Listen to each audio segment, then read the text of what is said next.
Bem-vindos ao Da Capa à Contra Capa. Este é o último programa do ano civil, antes de entrarmos num 2026 que nos vai levar ao 9º ano de parceria entre a Renascença e a Fundação Francisco Manuel dos Santos. Ou seja, há quase uma década que o Da Capa à Contra Capa debate, semana após semana, os grandes temas da sociedade, às vezes, muitas vezes até, as suas pequenas histórias, em todas as escalas, das aldeias do interior português aos grandes continentes e poderes mundiais. Este programa nasceu da vontade de trazer à rádio e aos podcasts a reflexão que parte muitas vezes das publicações e eventos da Fundação Francisco Manuel dos Santos, daí chamar-se Da Capa à Contra Capa. Quase uma década de programas de rádio e episódios de podcast, acompanhando também os 15 anos da coleção de ensaios da Fundação. Aqui tivemos 409 debates, contando com este, que trouxeram mais de 715 personalidades para conversas, também muitas vezes em torno dos tais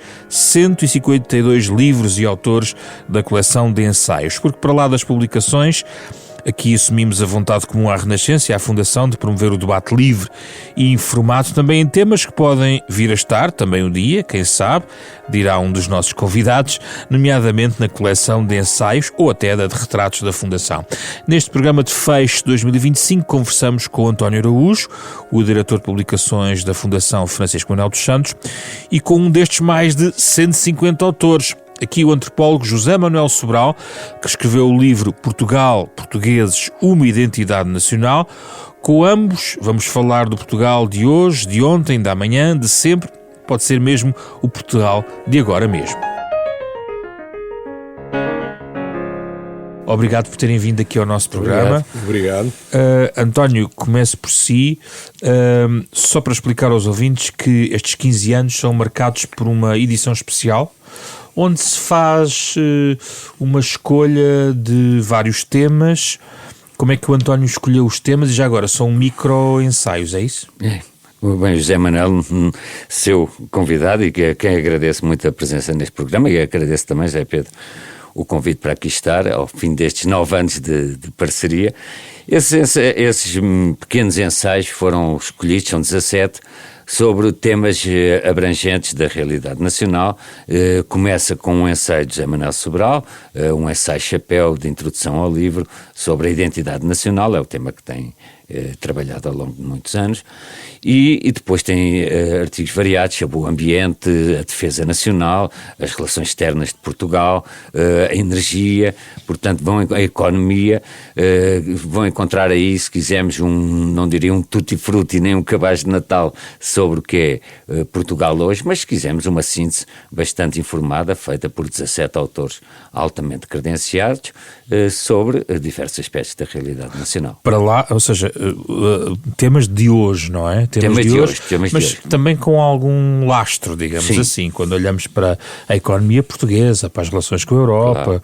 Ou até sobre a energia, há que recuar um pouco, não é? Sim. Eu também sou, não historiador de formação, mas historiador de paixão e cultivo também a história, José Manuel também. Eu tenho pena, mas realmente está nos nossos estatutos, nós não patrocinamos obras de conteúdo exclusivamente histórico, mas é evidente para percebermos algumas questões. Por exemplo, o ensaio de José Manuel Sobral, Portugal Português, é essencial, mas também o da economia portuguesa de Luciano Amaral, só para dar 2 exemplos, é essencial termos uma visão retrospectiva.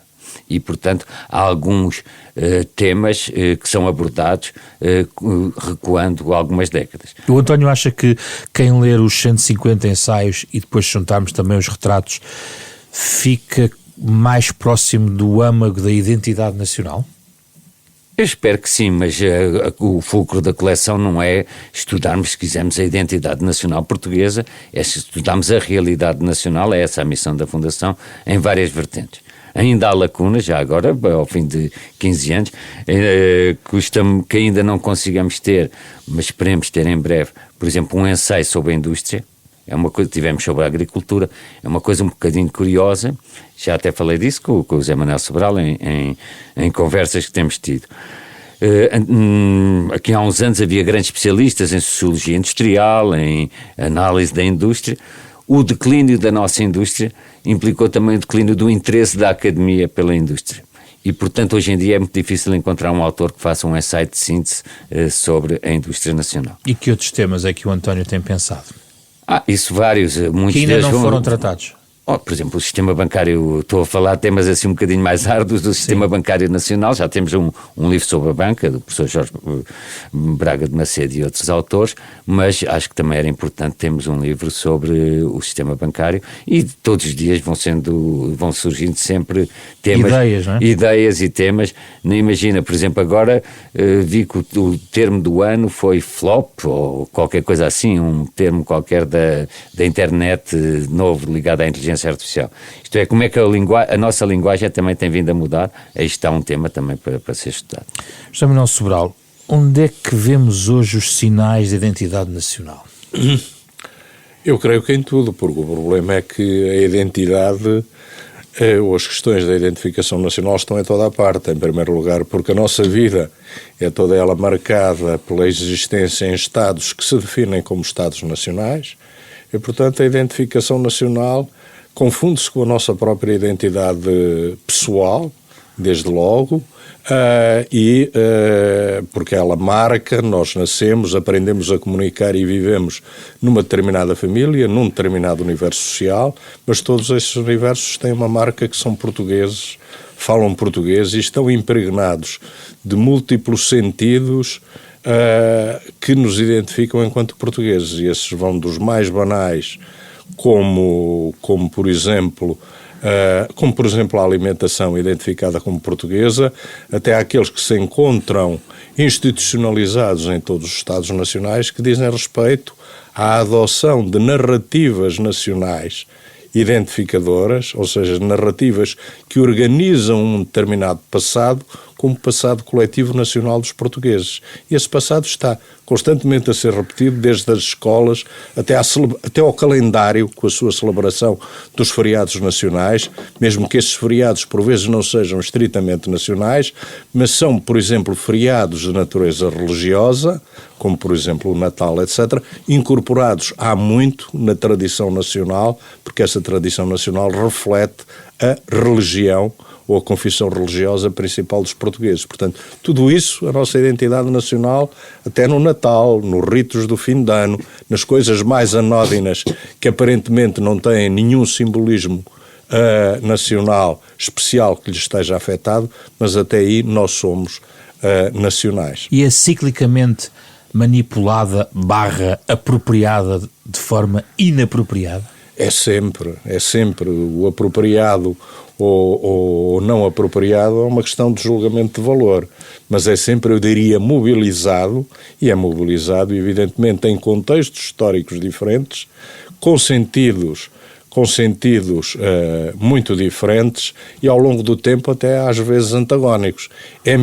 Era missão nacional manter Portugal imperial, distinto de todos os outros Estados e ferozmente independente no regime do Estado Novo, por exemplo, e antes, transformou-se em missão nacional transformar Portugal num Estado até certo ponto diluído e parte de um conjunto maior, desde o momento em que se tratou de fazer do projeto da construção da Comunidade Europeia também um projeto nacional português. Mas neste tempo histórico atual, dos populismos, da distorção, da informação, da manipulação, o José Manuel Sobral não sente a pulsão ou até a obrigação / dever de clarificar que algo que se diz por aí não tem a ver com a identidade e é uma manipulação da identidade no discurso político ou social que se ouve? É muito difícil pensar que só há manipulação ou utilidade ou distorção ou ideologia quando olhamos para o discurso da direita radical. Porque não há, digamos assim, propriamente um discurso nacional que não seja permeável à ideologia de uma determinada época. É evidente que a interpretação que a direita radical, ou que as direitas radicais, porque apesar de tudo há variações entre o que se passa nos Estados Unidos da América do Norte, o que se passa na Hungria, em França, em Espanha ou mesmo em Portugal, apesar das afinidades ideológicas entre os partidos ou correntes dessa mesma direita radical, mas quer dizer, eles apropriam um determinado tipo de versão da identidade nacional, que é aquela que está mais de acordo, seletivamente de acordo com a sua ideologia. E é evidente, utilizam muito a retórica, uma certa retórica da identidade nacional, precisamente para denunciarem outros regimes e outras forças políticas, como promovendo de alguma maneira a desnacionalização. O discurso sobre a imigração é claramente um desses discursos em que muitas vezes, de um modo implícito, se está a reafirmar a existência de uma identidade nacional que estaria em risco. E estaria em risco porquê? Porque estão a vir outros que não são identificados como portugueses, com outras línguas, outras religiosidades. O que é errado, José Manuel Sobral? Eu penso... Ou não? Isso é uma posição moral e política, não é a posição do analista. A posição do analista é mais, não quer dizer que eu não tenha uma posição moral e ética sobre as coisas da vida, sim, mas a posição do analista é olhar para isto de uma maneira mais distanciada e ver como isso é mobilizado. O que é que... Portanto, eu não gostaria de ver isso como certo ou errado, mas eu diria, do meu ponto de vista ético e moral, isso é condenável. Mas há um outro ponto que é impossível contornar a ideia de um Portugal construído com múltiplas influências e, portanto, essa ideia de algo bacteriologicamente puro isso nunca existiu, uma falsificação. Isso nunca existiu em parte, isso nunca existiu em parte alguma. As nações foram sempre o produto de movimentações, foram sempre um produto da história. E esta nação portuguesa tem vários séculos da história, formada a partir de um reino no Ocidente peninsular, e certamente foi sempre ponto de fixação de diversas populações. O que não quer dizer que não tenha havido tentativas de purificação ou de exclusão de outros que eram nacionais, tidos como não, digamos assim, não nacionais, ou não portugueses como os outros. Por isso é que houve a expulsão dos judeus, a sua conversão forçada. Houve a expulsão de que se fala menos dos mouriscos, que é coetânea ao mesmo tempo da dos judeus, e houve perseguições que duraram alguns séculos e foram sempre ineficazes contra o estabelecimento das populações de origem cigana em Portugal, como noutros países europeus, não é evidente. António, como é que vê o debate atual sobre Portugal e os portugueses? Como é que vejo? Isso é uma pergunta muito, muito vasta, mas realmente, olha, ainda há pouco estava aqui a ler um jornal eletrónico e vi um artigo de um comentador que defende a aprovação de uma lei da nacionalidade em que só poderiam ser portugueses, cidadãos portugueses, os portugueses de origem e filhos e netos de portugueses. Isto é voltarmos um bocadinho a uma concepção quase nazi do sangue como único critério de atribuição da nacionalidade, e esquecer realmente, como disse o José Manuel, que nós temos sido feitos de vários povos ao longo da nossa história, e da mesma maneira que também nos projetamos, muitas vezes quando pensamos a nação portuguesa, e o José Manuel Sobral tem estudado muito isso, até em comunidades da diáspora, a nação portuguesa não se cinge ao nosso território, hoje em dia está presente noutros locais e nós temos orgulho nisso. Ora, se nós temos orgulho que nós consigamos ter uma projeção extraterritorial, se quisermos, da nossa identidade, também temos que admitir, por maioria de razão, que outras nações ou outros povos tenham também projeção extraterritorial das suas identidades aqui na Europa ou noutros locais. É disso que se faz, aliás, a riqueza, dessa diversidade e desse contacto, se faz a riqueza de... Quando nós pensamos, por exemplo, no fado. O fado era impossível pensarmos o fado sem a presença de escravos, sem a presença de a nossa ligação ao Brasil, etc, etc. Só para dar a ideia das coisas mais... O José Manuel poderá falar do bacalhau, a projeção que tem em todos esses nossos símbolos acabam por ser, no fundo, aquilo que temos como mais identitário, não é algo que tenha surgido, se quisermos, do nada, é algo que surge, como disse o José Manuel, da história, e ao surgir da história surge do contacto entre várias culturas. Mas o António diria que há um fraco conhecimento histórico que leva a percepções sobre a identidade nacional falsificadas ou não? Sim, infelizmente nota-se que nas gerações mais novas, apesar de todo o trabalho que tem sido feito em prol da memória, por uma série. Há, se quisermos, narrativas muito distorcidas e que muitas vezes caem em nostalgias de uma realidade que nunca aconteceu. Eu não posso compreender uma nostalgia do Estado Novo se chegarmos à conclusão, soubermos os números reais do analfabetismo em 1974 ou da esperança de vida em 74. Isto é, ou quantos jovens morreram na guerra em 74. Portanto, há muitas vezes narrativas que são impostas, uma ideia de que era um tempo mais tranquilo, mais seguro. Se for ao século XIX, eu agora tenho tentado a estudar mais o século XIX, todas as ansiedades que agora temos, o medo do outro, a ideia de que antigamente viviam uma época mais pacífica, se for ao finais do século XIX, a chamada Belle Époque, ou início do século XX, 1890, depois do ultimato, o início do século XX, há sempre a ideia de que o passado era muito mais tranquilo. Só que o passado mais tranquilo que as pessoas evocaram é o passado das guerras liberais. Nós nunca podemos esquecer que Portugal, que se proclama muito coeso, foi atravessado por uma guerra civis muito sanguinolentas na primeira metade do século XIX. Sr. Manuel Sobral, o António estava aqui a sublinhar a questão do Estado Novo, mas por exemplo, há muita publicação hoje em dia, sobretudo sobre o período quinhentista, sobre a questão da escravatura, entre outros. Isso, de certa forma, reescreve, alguma forma, está a ser reescrita de alguma forma alguma parte da história, apenas e só uma reapreciação, uma reinterpretação de algo que pode depois tocar naquilo que faz parte ou não da identidade nacional? Eu acho que alguns tópicos, como por exemplo a presença do comércio de escravos e a importância que teve o comércio de escravos para o Império Português, como para outros, mas para o Império Português, muito claramente não era algo evocado na minha mocidade e quando eu andava na escola e quando eu estudava História até na faculdade, durante o Estado Novo. Portanto, é natural que tudo isso seja hoje evocado e que haja acesso ao ensino, à divulgação e à interpretação desse tipo de factos, coisa que, eu devo dizer, eu já estava em História e avançado quando está o 25 de Abril, não existia no ensino universitário sobre o Estado Novo. Conhecia-se a realidade, mas nunca se transformava em objeto de interrogação. E é natural. E é natural, porque a história também é sempre filha às nossas interrogações do presente, que hoje se discutam esse tipo de realidades.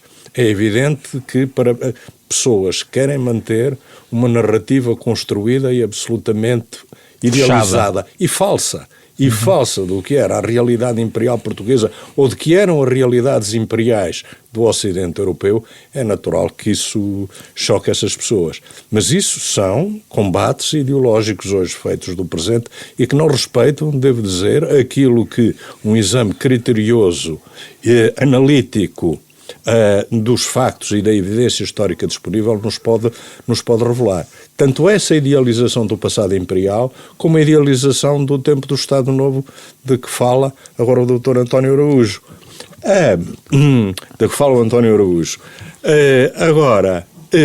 Falou em combates ideológicos. Há muitas barricadas nessa apreciação da história. Claro que há barricadas. E não só de um lado, não é? Sim, também temos de perceber, sim. Também há os que têm uma visão muito culpabilizadora da história e de tudo. Sim, a história de todos os países é composta, evidentemente, é composta, evidentemente, em primeiro lugar, de factos e de processos, e deve ser lida tanto naqueles que nos chocam como naqueles que suscitam aprovações. Nada pior do que manter narrativas apologéticas do passado. O exame do passado deve ser crítico. Isso aplica-se, neste caso, às narrativas hoje exaltadoras de uma identidade nacional oficial, da qual estaria ausente tanto os conflitos civis que foram referidos, como as divisões entre liberais e absolutistas, como as divisões entre republicanos, sobretudo republicanos radicais laicistas e, por exemplo, republicanos conservadores e monárquicos durante a Primeira República e ao longo do Estado Novo. Aplica-se também a certas leituras do Estado Novo que deixam na penumbra vislumbra não só questões como a realidade da dominação colonial, como as questões do tipo de vida e de violência que era para a maioria da população viver num país onde a grande maioria da população passava fome. O Estado Novo, sob o Estado Novo, grande parte da população portuguesa vivia em estados de enorme privação alimentar. Posso dizer claramente... Isto é um estudo que o Zé Manuel tem feito, tem vindo a fazer recentemente sobre, já agora se puder partilhar connosco. É melhor partilhar, sim, gostávamos de ouvir. Sobre a alimentação no Estado Novo e a alimentação portuguesa no Estado Novo. De acordo, aliás, com pessoas que eram funcionários, altos funcionários e políticos do Estado Novo, era para a maioria da população pobríssima. Um desses autores dizia: os portugueses e os trabalhadores portugueses são vegetarianos à força. Sempre lhes faltou a proteína animal, ou seja, a carne, o leite e os ovos. E podemos dizer, e não é forçar a nota, que quando começa a grande imigração portuguesa, que é um facto de maior importância para os países que vêm a formar a atual União Europeia, que estão em crescimento a partir de finais da década de 50, que ela é em grande medida representada por uma fuga às suas péssimas condições de vida, e que dessas péssimas condições de vida, a fome, com o seu significado simbólico de miséria e com aquilo que ela significava em termos dos outros indicadores de que agora o António Araújo falou, como por exemplo a baixa esperança de vida, a alta mortalidade, etc., a alta mortalidade infantil, etc., toda essa imigração era fugir a essa fome e a essa pobreza. Na vossa conversa falaram até do bacalhau. Eu gostava que falasse um pouquinho do bacalhau, José Manuel Sobral. O bacalhau tem a ver, deixe-me só tomar uma avenida, tem a ver com as articulações entre a comida e o nacionalismo. A comida sendo uma coisa tão fundamental para todos nós é evidentemente um indicador que nos permite detectar movimentos sociais, ideológicos e políticos e económicos mais profundos. Não é por acaso que a senhora Meloni conseguiu que a Unesco consagrasse a cozinha italiana há poucos dias como património da humanidade. Não é a primeira, digamos assim, a avançar desse ponto de vista, a reivindicar a identificação entre uma comida da excelência e a identidade, digamos, nacional italiana. O bacalhau assumiu isso em Portugal, assumiu esse significado porque, bom, em primeiro lugar, porque ao longo de vários séculos o bacalhau se tornou um alimento e uma proteína animal relativamente acessível, não tão acessível como a sardinha, por exemplo, mas relativamente acessível, transportada para o interior do país e que era consumida por uma população, certamente com diferenças sociais no seu consumo, que obedecia ao calendário católico, que obrigava a que grande parte do ano não se ingerissem gorduras animais. Portanto, entre essas datas havia as semanas que precediam o Advento, o Natal, e as semanas que precediam e o tempo da Quaresma. Certo. E o tempo da Quaresma. Portanto, as pessoas, a partir desta obrigação, banalmente, durante séculos, foram consumindo bacalhau. Fosse como fosse, há 200 anos mais ou menos, já havia quem se referisse a essa articulação entre o bacalhau e os portugueses, assente nesta prática alimentar, e descrevesse o bacalhau como fiel amigo. A expressão tem 200 anos, talvez até um pouco mais. E, portanto, banalizou-se essa ideia. Ao mesmo tempo, quando eu nasci, já era impensável, por exemplo, na minha família e nas famílias do centro e do norte de Portugal, ter uma outra consoada de Natal que não fosse onde não entrasse o bacalhau, porque antes da meia-noite de 24 para 25, estamos no Advento, estamos ainda num tempo de comer magro.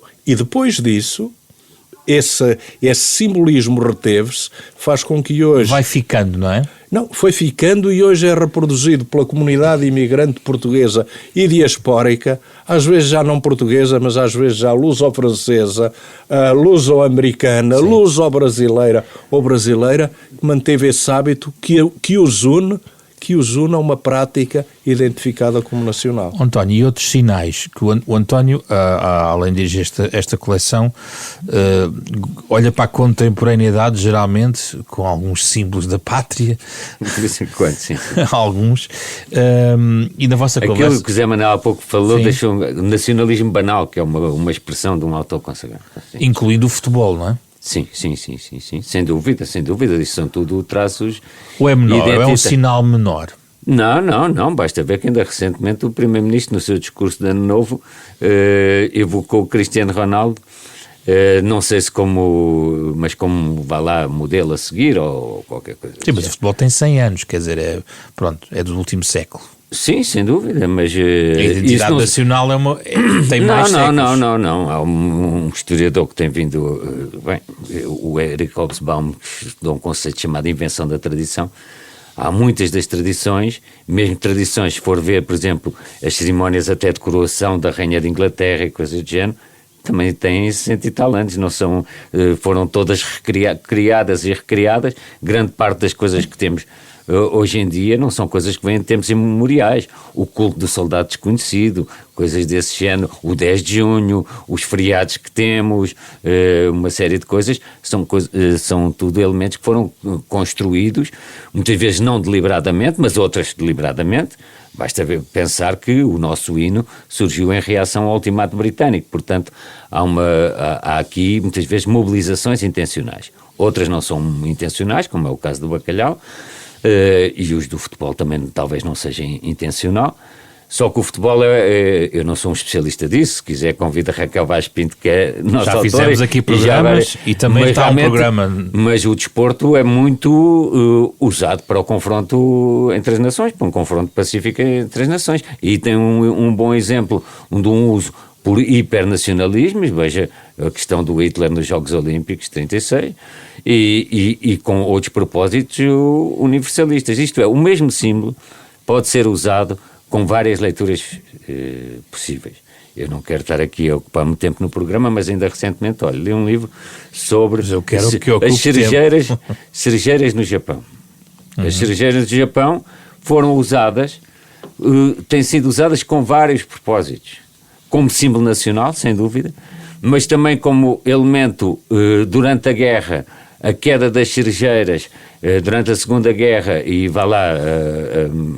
a queda da folha das cerejeiras e tudo isso, e como ciclo de morte, como apelo a que se morresse pelo imperador. Depois do pós-guerra, as cerejeiras foram um sinal, e já um bocadinho antes, um sinal de universalismo, e por isso é que encontra cerejeiras japonesas em Washington e por uma série de cidades do mundo inteiro. Aí está como o mesmo símbolo pode ser apropriado por vários, o mesmo símbolo, neste caso uma árvore, pode ser apropriado com variedíssimas leituras. Sr. Manuel Sobral, é portanto completamente exagerado decretar e classificar a sociedade portuguesa de determinadas formas, porque ela vai mudando de século para século.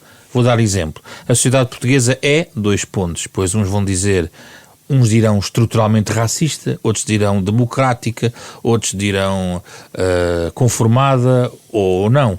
Há pontos em comum na história de Portugal que nos permitem dizer que a sociedade portuguesa é isto ou aquilo de forma estrutural? Não, eu penso que isso é essencializar qualquer sociedade, e esse tipo de observações que se podem fazer sobre algo como a sociedade portuguesa tão genérico são o tipo de coisas que se pode dizer sobre a sociedade americana ou os portugueses em geral, etc. Nós só podemos analisar os portugueses e inferir, e às vezes categorizar os portugueses pensam. Fazer afirmações desse tipo requerem, por exemplo, e podem ser feitas se a gente tiver instrumentos mínimos de generalização, que passam, evidentemente, por, entre outras coisas, pelo tratamento estatístico, por inquéritos, etc., que nos permitam formular, e sempre dizendo, estamos a fazer este tipo de considerações baseados neste tipo de evidência empírica. Os portugueses pensam isto, os portugueses pensam aquilo, a partir de um determinado tipo de referentes, a partir de um determinado tipo de amostragem. Eu penso que não se deve nunca falar dessas generalizações, embora elas sejam típicas e devem ser tidas em conta, porque são típicas do falar comum. Os ingleses são isto, os franceses são aquilo.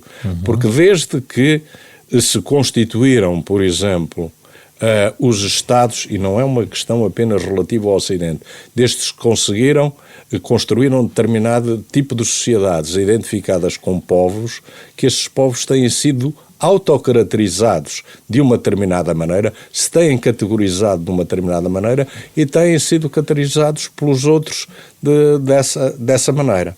Voltando agora ao que falou, portanto, eu não gosto de dizer os portugueses, os ingleses, porque toda a gente diz, os franceses são isto ou aquilo. São muito suaves, os ingleses são sempre pontuais, os americanos isto. Não, os brasileiros, já sabemos, lê português, tu jorgué, como dizem os franceses. Não, devemos afastar disso, embora esses estereótipos depois sejam muito, muito importantes, na medida em que muita gente acredita neles. É isso mesmo. Portanto, claro. O Luísa Lima, não é por ser mulher do Zé Manuel, tem um excesso, nós e os outros. E realmente a psicologia social também mostra que os estereótipos, as pessoas também interagem com os estereótipos. Isto é, pode ser um mito, pode ser uma irrealidade, mas se há o estereótipo de que o português é assim, as pessoas não é uma profecia que se cumpre a si mesmo, mas as pessoas, ao interagirem com esse estereótipo, muitas vezes o que está nesse estereótipo torna-se real nas suas consequências. Não sei se eu estou a ser claro, mas os estereótipos, como estava a dizer o Zé Manuel, têm importância, não são meras fantasias, porque acabam por, quer na projeção que se tem de uma nação, a ideia de que os nórdicos são mais eficazes, mais eficientes, etc. Tudo isso, esses estereótipos acabam por ter consequências na própria vivência em comum, não é? António, ao longo dos nossos programas aqui debatemos muitos ensaios e retratos da Fundação. Muitas vezes, em questões mais atuais, vamos à questão da sociedade civil portuguesa.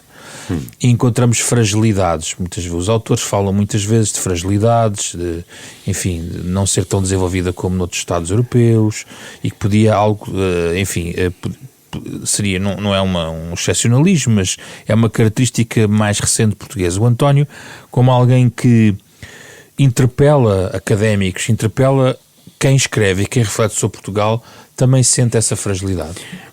Olha, nós temos um ensaio do Tiago Fernandes, precisamente sobre a sociedade civil, e o Tiago Fernandes, que é um cientista político, faz uma análise e conclui, o que é um bocadinho discutível na minha perspectiva, mas eu dou total liberdade aos autores, conclui que a nossa sociedade civil, do ponto de vista de número de associações, é até mais rica que a espanhola. Não é aquela convicção de senso comum que nós temos. E, portanto, nós, para vermos a vitalidade da nossa sociedade civil ou não, temos, como há pouco o José Manuel bem disse, não podemos basear-nos só em conversas de café ou temos que ter alguns dados objetivos, inquéritos do Eurobarómetro, etc. Alguns inquéritos têm vindo a mostrar que o nosso grau de confiança nas relações interpessoais é mais baixo do que noutros países e, portanto, há uma série de dados que podem apontar para uma maior fragilidade da nossa sociedade civil. Nós temos que perceber uma coisa que eu acho que é talvez o ponto essencial para quando discutimos isto. Nós temos que pensar que Portugal foi historicamente um país, diz pequeno, não é assim um país tão pequeno assim, mas é um país periférico, foi historicamente um país periférico e um país pobre. Eu acho que muitas das explicações que se têm para a realidade atual portuguesa prescindem disso, de percebermos que historicamente Portugal foi um país marcado pela pobreza. Portugal estava afastado das grandes rotas do comércio, das regiões das feiras de champanhe, desde a Idade Média, dessas zonas todas, que criavam um fulcro digamos, da economia europeia mais vital no renascimento económico na Idade Média. O mesmo se passa dos solos. Os solos portugueses, com raras exceções, são pobres. Ora bem, se a agricultura teve um peso tão grande ao longo de séculos e séculos, isso há de se projetar.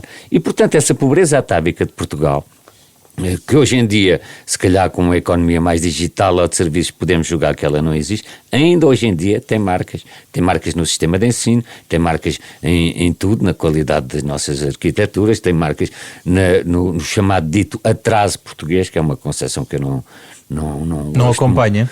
Não, eu não gosto muito da ideia de atraso, porque a ideia de atraso é sempre comparativa e, portanto, nós seremos atrasados em relação a quê? Em relação a países mais desenvolvidos, mas somos menos atrasados do que outros. E, por outro lado, a ideia de atraso tem uma ideia com aquilo que já se chama uma concepção ferroviária da história, que estamos atrasados para alguma coisa.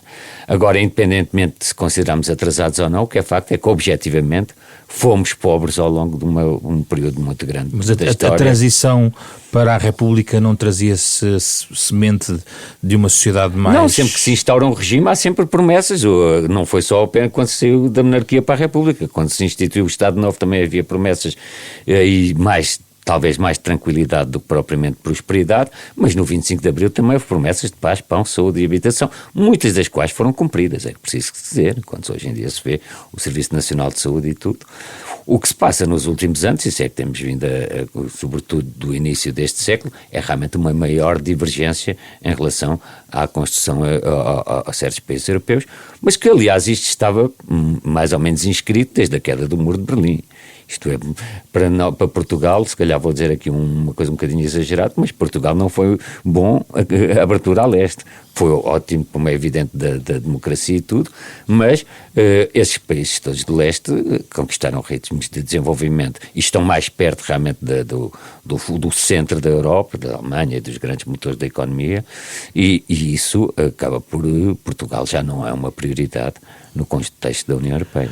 José Manuel, nos últimos 50 anos, a nossa revolução foi há 50 anos, para esta democracia que temos. Nos últimos 200 anos tivemos alguma vez 50 anos sem uma revolução? É difícil. Não estamos numa estabilidade? Nos últimos 200 anos, sim, estamos numa estabilidade. Estivemos 50 anos, digamos, sem uma revolução, desde o golpe de Saldanha que inaugurou a regeneração, descontando um pouco a janeirinha que não foi uma boa revolução, descontando 31 de janeiro no Porto de 1891, que foi uma revolução falhada, abortada na própria cidade do Porto, durou poucas horas, e depois do 5 de outubro, sim, estamos em 50 anos sem movimentações políticas violentas em Portugal e com um regime que está codificado, instaurado como regime democrático desde 1974 e com uma determinada configuração constitucional desde 1975, há 50 anos. É evidente que não podemos comparar isso com os tempos anteriores do absolutismo, onde não havia revoluções neste sentido moderno, de transformação, de derrubar um regime e instituir outro, que não quer dizer que não tenha havido golpes violentos, sempre ao nível dos estados dinásticos anteriores. Mas há uma certa normalidade pela estabilidade e daí talvez um caldo de sociedade civil, talvez empiricamente um pouco mais suave. Sim, os afrontamentos não são violentos, mas também não têm sido violentos na Europa e na Europa centro-ocidental desde 1945, desde o fim da Segunda Guerra Mundial, porque de facto a primeira metade do século foi de uma violência sem paralelo com o registado anteriormente, embora houvesse guerras continentais, houvesse os conflitos do período pós-revolucionário francês e da Europa napoleónica, e houvesse profundos conflitos sociais, profundos sociopolíticos, como foi a Comuna de Paris. Isto descontando outros grandes conflitos mundiais que estavam fora da esfera europeia, as revoluções na América, a Revolução Americana, a Revolução Chinesa, a Revolução Russa, mas tudo isso era diferente. Mas sim, o que aconteceu em Portugal foi que, com o 25 de Abril de 74 e a Constituição em 75,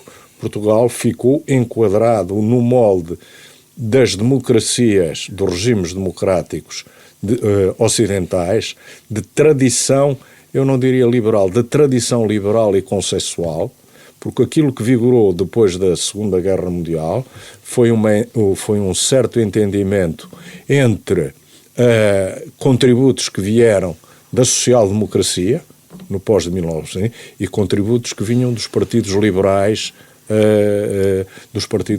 democráticos, com oscilações ao longo desse período. E um aprofundamento da influência europeia também sobre a nossa sociedade, sim, não é? Sim, um aprofundamento da influência europeia, mas isso evidentemente a todos os níveis.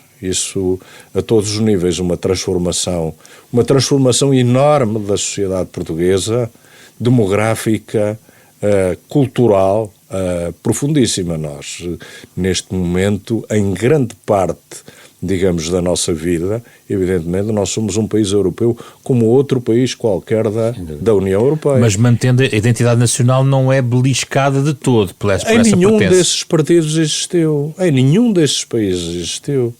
Em nenhum desses países existiu a identidade nacional.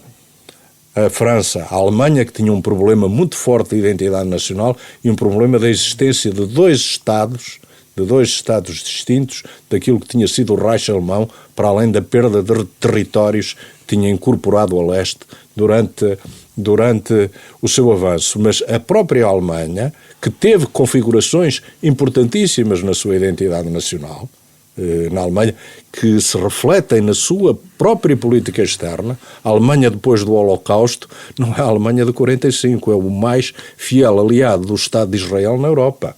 E isso tem a ver com o que a Alemanha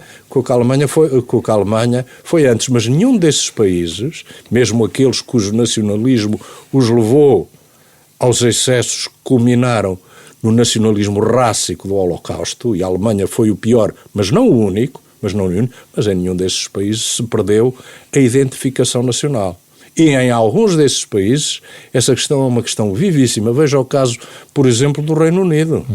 O Reino Unido, a questão foi de tal ordem que nos últimos anos o Reino Unido, que sempre teve relações difíceis com a União Europeia, saiu na União Europeia, foi o Brexit, ao mesmo tempo que enfrenta interiormente, digamos, o reanimar das nacionalidades compósitas que fazem parte do Reino Unido. A irlandesa, ainda no caso da Irlanda do Norte, a do país de Gales e sobretudo a da Escócia. Portugal também não, até diria que em Portugal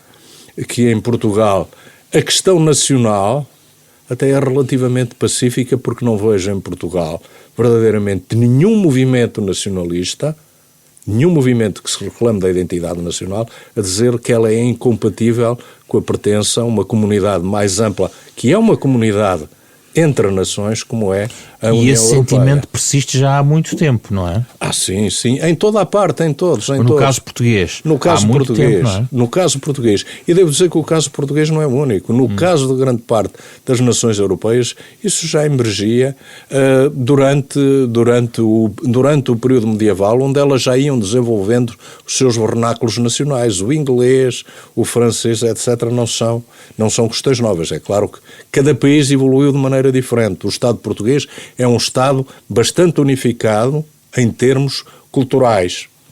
Em termos culturais e em termos linguísticos e em termos etnoculturais. Não sucede o mesmo com a França, que foi o resultado de múltiplas agregações, ainda tem uma Córcega, ainda tem uma Bretanha, ainda tem um País Basco francês, não foi o resultado da Espanha, produto de diversos reinos e produto de diversas identificações nacionalistas que estão vivas ainda no século XXI.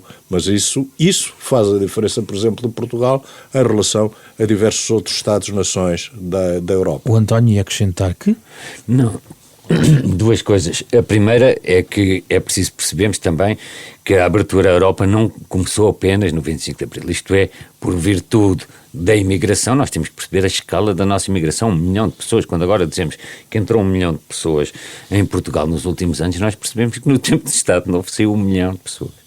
E as estatísticas, nem os governantes acreditavam nestas estatísticas. Mas enfim, quer a imigração, quer o turismo também começou a abertura nos anos 60, quer outros fatores. É preciso ver também o desenvolvimentismo do período do Estado Novo no período final, mas ainda nos anos 50 e 60. Levaram uma série de contactos internacionais e, portanto, Portugal também já não era o país, nem podia ser o país tão fechado, isolado. Tão fechado. E, de certa forma, é uma coisa que eu tenho vindo a pensar, e até já escrevi sobre isso, o 25 de Abril cultural precedeu o político e o revolucionário. Isto é, antes do 25 de Abril nas ruas, com os tanques nas ruas, houve um 25 de Abril nas mentalidades, muito provocado também pela guerra colonial, mas também por outros movimentos, o Maio de 68, os hippies, o que se via na América, o Luther King, a luta pelos direitos civis. Portanto, de certa forma, o 25 de Abril cultural, sobretudo nas mesmo camadas com mais o marcelismo? jovens. Claro. Ou sobretudo com o marcelismo? Mas começou mais... mas eu não estou... Aí está um exemplo de... Foi uma ação da sociedade civil, não foi segregado pelos poderes públicos. Estou a dizer é que essas transformações das mentalidades começaram antes, e por isso é que o 25 de Abril foi um golpe de Estado que rapidamente resultou numa revolução. Isso é uma coisa que acho que devemos perceber. Quanto à questão da coesão, não há dúvida que Portugal, como disse o José Manuel, é dos países mais coesos do ponto de vista, não temos, poderá haver umas tentativas houve no passado separatistas nos Açores da Madeira, mas não há problemas de coesão territorial. A ideia também das fronteiras há agora, muito tempo definidas. Sim, mas mesmo essa ideia também não é assim absolutamente líquida. Temos talvez umas fronteiras muito estáveis, mas as nossas fronteiras foram violadas, são muito estáveis, mas por exemplo quando os espanhóis nos invadiram foram violadas, portanto aí não são tão estáveis. E por outro lado ainda há uma série de territórios, o escoto misto e tudo, só com os tratados de limites de 1864, creio eu, um bocadinho depois, é que foram resolvidos. Mas apesar de tudo temos umas fronteiras estáveis, não temos problemas nesse aspecto, mesmo a composição da população é relativamente homogénea, não é isso que está em causa, mas há fatores que nós devemos perceber, é sempre preciso voltarmos à questão da terra. Da terra, porque nós falamos aqui das nações e tudo, mas eu vou publicar agora um livro. Portugal como tal não existe, no sentido, toda a nação é uma construção humana, isto é, dizemos que somos portugueses é por uma construção humana. A terra essa existe mesmo. E é a terra, e muitas vezes a sua pobreza dos solos que nos explica ao longo de séculos, como é esta necessidade de ligação à terra, hoje em dia ainda cada vez mais premente, devido às questões das alterações climáticas, que fazem com que Portugal deva redescobrir um bocadinho do seu território.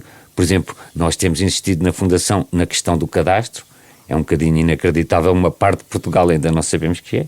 E se pensarmos nas questões da terra e na relação com o homem, se calhar pensamos que Portugal hoje em dia é um país que encolheu, no sentido em que uma parte substancial da população cada vez mais se concentra no litoral e nas grandes cidades do litoral e, portanto, o território português pode parecer o mesmo, mas em termos de ocupação humana, hoje em dia se calhar é mais pequeno do que era, o que não deixa de ser curioso, quando pensávamos que a ocupação devia estender-se pelo território, não.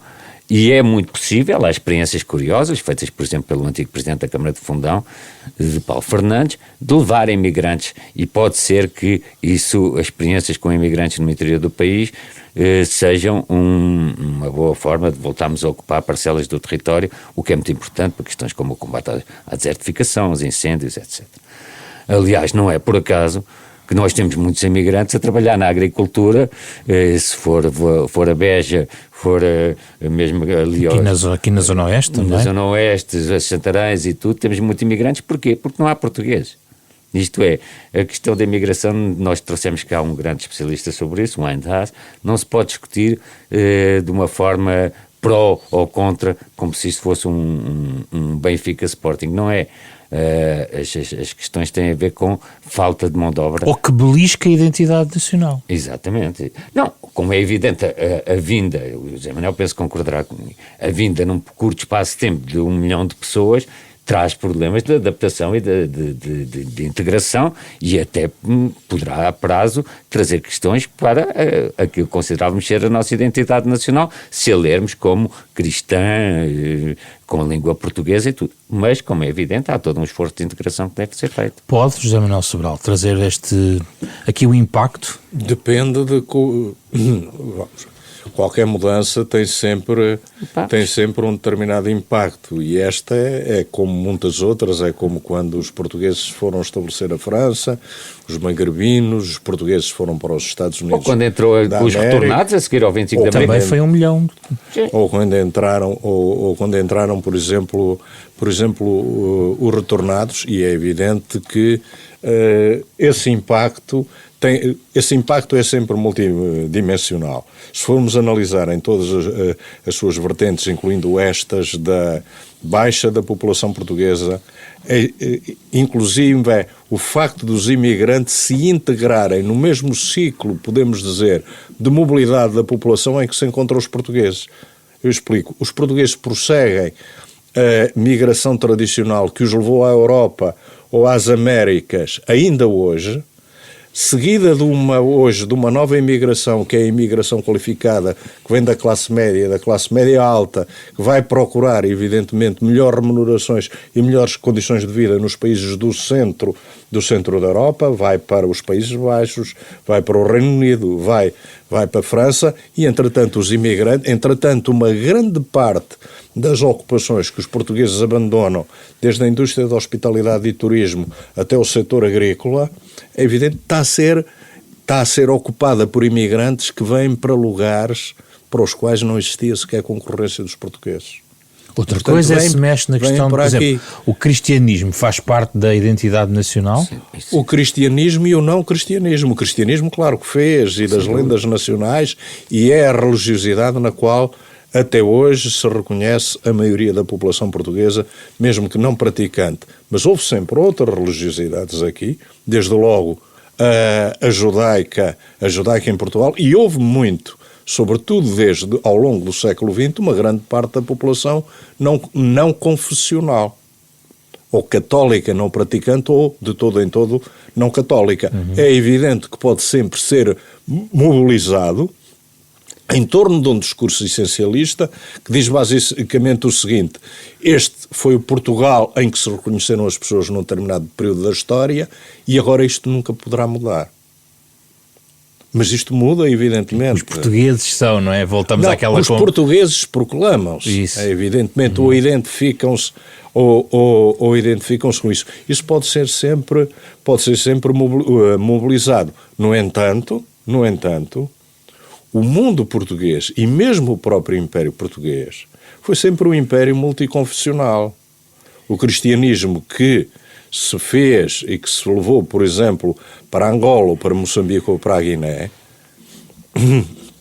o Estado português, apesar de tudo, manteve sempre a possibilidade de se manterem as grandes religiões, e muitas vezes as grandes religiões confessionais. Não só o cristianismo não católico, as missões protestantes, como se mantiveram comunidades, por exemplo, muçulmanas muito importantes, que é, por exemplo, em sítios como a Guiné, em locais como a Guiné, ou em Moçambique, ou em Moçambique, e com ligações claríssimas a Portugal, sob o Estado Novo, que era, digamos, o regime que mais se procurou apropriar de uma identificação com o catolicismo, que mais se proclamou ele próprio como cristão e como católico. Portanto, eu não vejo como é que, a não ser que se queira fechar as nações e responder aos atuais movimentos sociais de uma maneira integrista, e do meu ponto de vista também irrealista de um ponto de vista socioeconómico, mas de um modo integrista, eu não vejo como é que se pode impedir, digamos assim,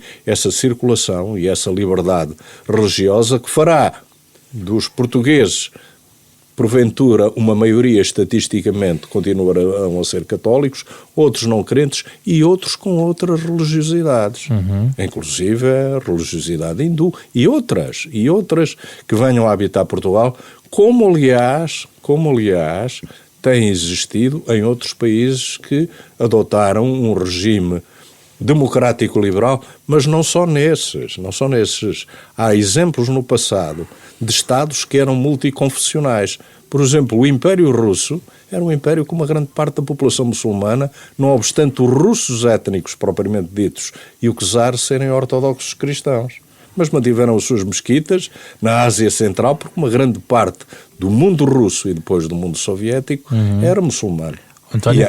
E, portanto, eu não vejo, a não ser que se queira mobilizar as pessoas contra... Artificialmente, e que se tem mobilizado as pessoas contra isso. Deixe-me só dar um exemplo. Claro. Às vezes enganando-se no inimigo. Por exemplo, em França, a certa altura, os políticos não interessam. Há uma obra muito interessante do Pierre Birnbaum sobre isso. Começaram a comer ostensivamente políticos, e não apenas da direita, salsichas e carne de porco, julgando que com isso estavam a afrontar os muçulmanos. Esqueceram-se que ao mesmo tempo estavam a afrontar a centenas de milhares de judeus franceses também, que evidentemente comungam do mesmo tipo, comungam genericamente do mesmo tipo de interditos alimentares que comunga a população muçulmana. António? Não, há uma certa hipocrisia nisto. Não chega a ser hipocrisia, porque a hipocrisia tem que ser muitas vezes deliberada. As pessoas vivem um bocadinho numa certa fantasia que é... As pessoas queixam-se que os imigrantes são muitos e que reproduzem-se, mas elas não têm filhos, mas queixam-se que os imigrantes são muitos. Elas queixam-se que os imigrantes vêm ocupar certos trabalhos, mas elas não querem exercer essas funções, esses trabalhos. Queixam que os imigrantes põem em causa a identidade religiosa, mas elas não vão à missa. E depois queixam-se dos imigrantes, mas recorrem às Ubers e às Globos e aos serviços dos imigrantes. Portanto, as pessoas têm que perceber um bocadinho o que é que querem. Se querem manter-se assim, a não ter filhos, a manter elevados padrões de consumo, a não exercer funções que já consideradas mal remuneradas ou com péssimas condições de trabalho, como as entregas ao domicílio, etc. Se não vão à missa, se não mantêm essa identidade religiosa, depois querem manter o quê? Uma intangível ideia de uma identidade com muitos filhos que vão todos à missa. Isso é de uma ultra minoria. Nós hoje vivemos naquilo que um historiador chamou de democracias de conforto. Isto é, nós temos elevadíssimos padrões de consumo, muito superiores àqueles que o planeta suporta, e, de certa forma, só acreditamos na democracia enquanto ela proporcionar certos níveis de conforto. É muito interessante porque o António escolheu os primeiros 6 ensaios, 5, 6, com o enquadramento geopolítico e Europa, e o último é sobre o ambiente, que é uma questão global. Sim, sem dúvida. E pelo meio está a falar do livro do enquadramento que faz para o Portugal que temos hoje, não é? Sim. Realmente aí eu acho que nesses 17 ensaios estava lá, não diria um retrato de todo o país, mas um levantamento desde as questões da justiça até as questões das inteligências artificiais, de tudo, uma síntese. Se algum estrangeiro quiser, tem que ler, é português que o livro não está traduzido, se quiser ter uma ideia do Portugal, tem nesse livro um bom. Onde me leva à questão da língua, parte integrante, essencial da identidade nacional, isto é indiscutível. Sim, em toda a parte ela foi tida como tal. E é evidente, grande parte dos movimentos nacionalistas tiveram sempre a ideia de uma proteção da língua e das literaturas, levando algumas vezes mesmo ao revivalismo linguístico em muitas regiões, e aqueles que eram contra esses nacionalismos opunham-se a essas línguas. É o caso do que aconteceu com o basco e com o catalão sob o franquismo. As línguas são, mas como sabemos, o português também ela é um produto da história. O português emerge como galego ou português como uma língua que emerge do latim vulgar falado nesta margem ocidental do oceano, que depois com muita incorporação dos falares moçárabes, sobretudo do centro e do sul, onde permaneceu sempre uma população moçárabe e muçulmana muito importante, é digamos o segundo input, e depois as línguas estão evidentemente ligadas aos destinos políticos, que são destinos políticos culturais, e depois essa língua foi a língua do Brasil, foi a língua que acabou por se impor à miríade de línguas que havia no Brasil, das línguas ameríndias no Brasil, que acabou por se impor e por ser imposta pelo próprio Estado, e foi essa a língua que acabou por ser, como um pouco por toda a parte, a língua pós-imperial dos novos Estados independentes. Os novos Estados são um conglomerado que não obedeceu muitas vezes a qualquer tipo de divisões étnicas anteriores, divisões etnoculturais anteriores, o que foi uma causa, digamos assim, e é uma causa de conflito nos novos países africanos, mas eles acabaram por adotar a língua, na sua grande maioria, a língua como única, ou como uma delas, ou como língua principal, a língua dos colonizadores. O que é que isto traz? Traz que o português se transforma numa língua muito mais importante do que a língua falada pelos naturais de Portugal ou pelos imigrantes seus descendentes. Transformou-se na língua do Brasil, na língua de importantes países africanos como Angola, como Moçambique, na língua em São Tomé e, a par do crioulo, na língua de Cabo Verde, nas línguas e nas literaturas. E essa desigualdade do número de falantes entre o Brasil e os outros países de língua portuguesa nunca... Como é que foi gerida no plano da própria identidade nacional? Quer dizer, não, a língua foi tem dado origem certamente a algumas escaramuças. Algumas tensões. Eu não lhe chamo mais do que isso, em torno dos acordos ortográficos, em torno da convenção escrita que deve ser adotada. Mas a ideia que eu tenho, como aliás, agora exigiria um exame mais aprofundado, como aliás surgiu com a adoção de uma norma americana ortográfica, nomeadamente, diferente daquela que era a norma defendida na Inglaterra. Mas isso não impede, mesmo havendo diferenças entre uns e outros, que haja comunicação, e do meu ponto de vista, essa comunicação supranacional, o facto de nós falarmos e podermos ler algo que ultrapassa os não sei quantos milhões de portugueses ou de portugueses descendentes, para mim isso é um motivo de riqueza. E é evidente que isso gera laços de comunicação, logo gera laços multidimensionais, políticos, económicos, simbólicos, afetivos, entre Portugal e os que falam a língua portuguesa. E com impacto económico, só para fechar aqui com o António, uma outra fundação, a Fundação Luso-Americana, divulgou recentemente um estudo sobre a segunda geração de portugueses, onde se constata que há muitos lusodescendentes agora procuram aprender novamente ou mais a língua dos seus antepassados porque até têm um bónus salarial comparando com os outros. Estamos a falar de 12% de bónus, enquanto aqueles que falam português têm um bónus de 20%. Isto naturalmente pode ter a ver, obviamente, com a importância do Brasil na lógica regional americana, mas não deixa de ser um fator que mantém viva a língua, não é, António? E mais uma vez, vê-se a hipocrisia muitas vezes, ou as fantasias com que se rodeiam o medo dos imigrantes e essas coisas. Veja o modo como a língua portuguesa tem vindo a ser maltratada por estas novas linguagens do empreendedorismo. Toda a gente fala em impactar e coisas desse género, o uso e abuso de expressões em língua inglesa, neologismos, cada vez mais, mesmo a entrada do inglês como língua franca académica, um uso e abuso disso, cada vez mais presença do inglês, o que em parte é bom, entre os jovens, através das redes sociais e tudo, mas um modo como não há uma política da língua, um modo como, por exemplo, ao fim de tantos anos, e já que estamos a falar de livros, ainda não há um intercâmbio de livros entre Portugal e o Brasil, sempre que se falou disso, mas nós, enquanto Espanha consegue ter a sua língua e o seu mercado livreiro projetado na América Latina e a América Latina em Espanha, nós com o Brasil andamos sempre. Eu sei que o Brasil também tem uma grande componente proteccionista, não é só a América do Trump, mas aí está, como em questões da defesa da língua,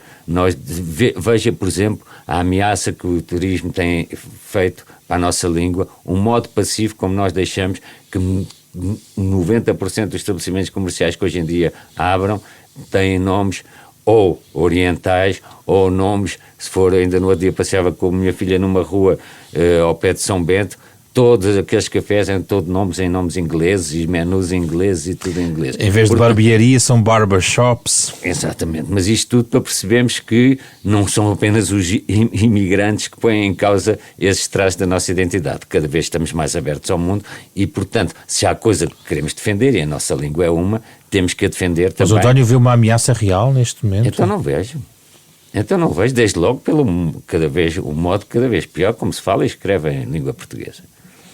Veja, por exemplo, o modo como mesmo em sítios que não devia ocorrer, como jornais, se praticam erros ortográficos, gralhas, etc, etc.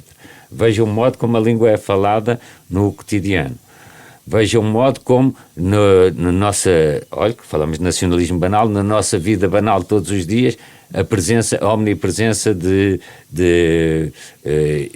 nos restaurantes da língua inglesa. E então conclua-se, a nossa língua portuguesa não é ameaçada, eu não tenho esta visão nacionalista de ameaça, mas que não está a ser relegada para segundo plano em há muitos sítios em que vai que não encontra um menu em português. E quando ele está dito em português, tem termos que nós próprios temos dificuldade em descodificar. Os livros da Fundação também têm um alcance para lá das fronteiras portuguesas? Sim, esperemos que sim. Sim, temos tido. Muitas vezes é curioso, nós até já fazemos isso, até vemos gente que compra livros até na Islândia. São muitas vezes portugueses deslocados. Nós não temos uma política, nem temos capacidade por isso para colocar os nossos livros à venda noutros pontos, ainda que, por exemplo, na livraria portuguesa de Bruxelas tenhamos e tudo, mas não temos uma política sistemática de exportação dos nossos livros, mas no nosso loja online são comprados em vários pontos do mundo. Cá está, por aquilo que o José Manuel disse, há cada vez mais profissionais qualificados por todo o mundo e que compram os nossos livros. E há versões traduzidas para outras línguas dos ensaios? Sim, isto é, há versões em português do Brasil, não é outra língua, mas, por exemplo, temos o Filosofia em Direto do Desidério Murcha, sim, de um amigo nosso comum, Ramon Vilares, que publicou cá e publicou na Galiza. Portanto, nós autorizamos, aliás, os nossos autores sem qualquer... nós não queremos direitos disso, a publicarem noutras línguas, noutros países. E acha que há um público extra Portugal, digamos assim, para estas publicações? Eu acho que há uma série de publicações que sim, olha, nomeadamente, sem fazer aqui publicidade ao livro de José Manuel, é um livro que tem grandes possibilidades ou melhor, interessa certamente a pessoas no Brasil, mas também a pessoas em Espanha, em França, em Itália, pessoas que estudem as identidades nacionais, obviamente. Só para terminar, António, explique-nos só aqui, para quem não conhece, nós trabalhamos estes livros todas as semanas, mas os retratos são um tópico diferente em relação aos ensaios. Sim. E depois ainda há um conjunto de edições especiais que nós também aqui damos nós voz, chamamos híbridos, não é? Nós chamamos híbridos, mas esses são muito residuais. Nós começámos por ter... Até a fotografia, não é? Exatamente. Até livros com fotografia. Sim, nós há 15 anos começámos por ter a coleção dos ensaios, ainda no tempo do António Barreto, e depois a coleção foi um sucesso muito grande. É preciso dizer que nós já colocámos nas mãos dos portugueses mais de 2 milhões de livros, portanto é uma coisa que eu acho que é extraordinária, passo o autoelogio mesmo na história da edição em Portugal, não é? 2 milhões e mais de livros. E depois, a certa altura, entendemos que os ensaios têm um perfil mais opinativo, mais académico, mais opinativo, mas também académico. Entendemos que era interessante ter retratos, por isso mesmo, em estilo mais narrativo, feito por escritores, jornalistas, e sobre tópicos mais... Podem ser uma rádio, o estudo sobre uma rádio, podem ser o estudo sobre um lar de idosos, sobre uma profissão em si, uma realidade mais de uma... Porque isto também tentamos colmatar aquilo que teve a desaparecer nos jornais, que é as grandes reportagens. E também tem sido um grande sucesso. E depois temos estas edições que são, vá lá, os híbridos. Pelo Natal fazemos normalmente uma edição, não diria de prestígio, mas pode-se dizer, usar a expressão, um livro de Natal, e ao longo do ano, livros que não tenham a dimensão do ensaio vão saindo um ao outro livro. Onde há fotografia também, porque já aqui trouxemos o Artur Pastor. Sim, normalmente os livros que saem durante o ano, a Fundação, como disse, não pode patrocinar, temos seus estatutos de arte e história, não tem essa função, nem essa missão, mas, como é evidente, nesses livros de final do ano, fazemos livros com muita fotografia. Fizemos, por exemplo, um com o Duarte Belo e o Álvaro Domingos sobre paisagem portuguesa. E o Artur Pastor. Exatamente. E vamos em breve publicar um Atlas da Biodiversidade em Portugal. Muito bem. E nós cá estaremos para relatar os livros de 2026. Muito obrigado pela vossa presença. Obrigado. Manuel Sobral, António Araújo, falámos aqui sobre esta identidade nacional e também dos livros publicados pela Fundação Francisco Manuel dos Santos nesta coleção de ensaios a fazer agora 15 anos. Da Capa à Contracapa é então um programa em parceria com a Fundação Francisco Manuel dos Santos, distribuída também em podcast nas plataformas digitais habituais, com o genérico original de um artista português, do pianista Mário Lajinha. Fizeram o programa esta semana a Beatriz Garcia, Ana Marta Domingos, o João Campelo e o José Pedro Frazão. Na próxima semana já será em 2026 e vamos arrancar certamente para mais um ano de debates aqui no nosso espaço da Capa à Contracapa. Um bom ano 2026.